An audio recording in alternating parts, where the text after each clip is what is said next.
हमारे साथ जयंत सिन्हा जी हैं। आम बजट आ गया है सर, आपके नज़र में ये बजट कैसा है? ये आत्मनिर्भर भारत का बजट है, एक रोजगार का बजट है और भविष्य का बजट है। देखिए, प्राथमिकता इस बार बजट में निवेश के लिए दिया गया है और निवेश की जो खूबी है वो यह है कि अगर आप 1 रुपये निवेश में अगर आप डालें तो आपको 4-5 रुपए का फायदा होता है। अगर आप 1 रुपये आप खर्चे में डालें तो 1 रुपये का ही फायदा होता है। और इस बार माननीय प्रधानमंत्री जी ने और माननीय वित्त मंत्री जी ने बड़े कुशलता से 7.5 लाख करोड़ राशि तैयार की है जिसमें हम निवेश कर सकें और इस निवेश के द्वारा फैक्ट्रियां खुलेंगी, सड़कें बनेंगी, एयरपोर्ट बनेंगे, पुल बनेगा, रेलवे में विस्तार होगा। तो इस प्रकार से ये जो है ये भविष्य में भारत को सुदृढ़ करने के लिए, भारत को आत्मनिर्भर करने के लिए इस बजट को तैयार किया गया है और हर वर्ग को इससे लाभ मिलने वाला है, चाहे वो गरीब हों, चाहे वो गांव वाले हों, चाहे वो किसान हों, चाहे वो युवा हों। तो लगता है कि इस बजट से अर्थव्यवस्था और मजबूत होगी, विकास की गति को और रफ्तार मिलेगा। बिल्कुल सही। देखिए, अभी पिछले 2 वर्षों में हम लोग एक संकट के समय से गुजरे हैं, जो 100 वर्ष में एक बार आता है, एक आपदा, ये महामारी का आपदा आया है और इसको पिछले 2 वर्षों में हम लोगों को संभालना पड़ा है।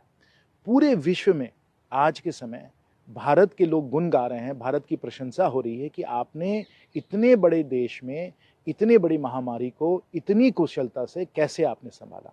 और संभाला हम लोगों ने। जहाँ जहाँ हम लोगों को 80 करोड़ लोगों को मुफ्त अनाज देना था, हमने मुफ्त अनाज दिया। हम लोगों ने 170 करोड़ वैक्सीन के डोज हम लोगों ने दिए। हमारे जो किसान भाई थे उनको किसान सम्मान निधि के द्वारा 70,000 करोड़ के लगभग राशि हम लोगों ने दिलवाई। तो इस संकट के समय सबको जहां सहारा देना था हमने सहारा दिया।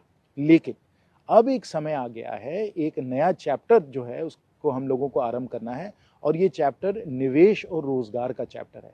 जैसे जैसे महामारी खत्म हो रही है, क्योंकि अब वैक्सीन करीब 90% लोगों को 1 डोज तो मिल ही गया है, 70% लोगों को भी अब 2 डोज मिल गए हैं। तो अब महामारी जैसे जैसे खत्म होती चली जा रही है, हम लोगों को निवेश की ओर देखना है, देश को आत्मनिर्भर बनाना है और विशेष रूप से जो हमारे होनहार और मेहनती युवा हैं उनको हम लोगों को रोजगार का अवसर देना है और ये इस बजट जो है बड़ी सफलता से इसने किया है। राहुल गांधी ने कहा कि बजट में मजदूर, गरीब, आम आदमी के लिए कुछ नहीं है। इनकम टैक्स स्लैब में भी कोई बदलाव नहीं हुआ। व्यापारी संगठनों में नाराजगी कि जीएसटी में कोई छूट नहीं दी गई। राहुल जी कभी जन वितरण प्रणाली तो जाते नहीं हैं, तो उन्होंने देखा नहीं होगा कि किस प्रकार से जो हमारे गरीब हैं वहाँ उन लोगों को मुफ्त अनाज मिल रहा है। राहुल गांधी जी कभी गांव में जाते नहीं हैं, वहाँ उन्होंने नहीं देखा होगा कि कैसे करोड़ों लोगों को कपरेल का जो मकान होता है, कच्चा मकान होता है, मिट्टी का मकान होता है, आज उनको पक्का मकान, लाखों लाखों के मूल्य का पक्का मकान मिल रहा है।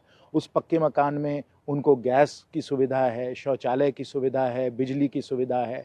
ये सब हम लोगों ने गरीबों के लिए करके दिखाया और पिछले 2-3 वर्षों में ही हम लोगों ने लगभग ये सब किया है। और अब जैसे माननीय प्रधानमंत्री जी ने बताया कि करोड़ों लोगों को पानी की सुविधा मिल रही है। सब जगह सोलर जल मीनार बनाए जा रहे हैं, वाटर रिसोर्सेज के बड़ी बड़ी योजनाएं हो रही है। ये भी माननीय राहुल गांधी जी ने नहीं देखा होगा। अगर वो गांव देहात में घूमेंगे तो उनको नजर आएगा कि ये सब काम हुआ है, लेकिन वो तो विदेश घूमते, गांव देहात में घूमते नहीं है, तो उनको कहाँ से नजर आएगा। पर ये काम जो है, जो पीड़ित, शोषित, वंचित लोग हैं उनके लिए किया गया है और आगे के समय युवाओं के लिए भी और मध्यम उद्योग के लोगों के भी, लघु उद्योग लोगों के लिए भी हम लोगों ने बड़ी बड़ी योजनाएं हम लोगों ने खड़ी की हैं। मध्यम उद्योग के लिए हम लोगों ने क्रेडिट गारंटी स्कीम दिया है, हम लोग फाइनेंसिंग दिलवा रहे हैं और उसके द्वारा करोड़ों लोगों की नौकरी जो थी सुरक्षित रही है और आगे प्रोत्साहन भी दिया जा रहा है। आखिरी सवाल, ईटीवी भारत झारखंड की जनता जानना चाहती है कि इस बजट से झारखंड को क्या लाभ होगा। आपसे अच्छा ही शायद कोई ना बता पाए।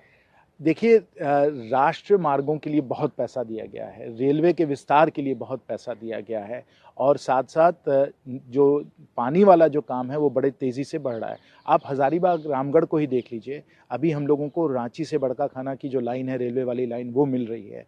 आप हज़ारीबाग रामगढ़ में देख लीजिए और देखिए कि एनएच के कितने और सड़कें जो हैं बन रही हैं। हज़ारीबाग से बड़ी अभी बनी है, हज़ारीबाग से गिरिडीह का एनएच बन रहा है, रिंग रोड बन रहा है।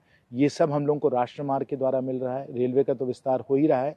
साथ साथ जो पूरे क्षेत्र में हो रहा है, और ये एक चमत्कार आप समझिए कि जब हम लोग पहले दौरा करते थे गांव देहात में तो लोग कराहते थे कि हम लोगों को पानी नहीं मिल रहा है, पथरी जमीन कई बार होती थी। अब हम लोग सब जगह डीप बोरिंग करके सोलर जल मीनार बना के लगभग हर घर में हम लोग जल दिलवा दिए हैं।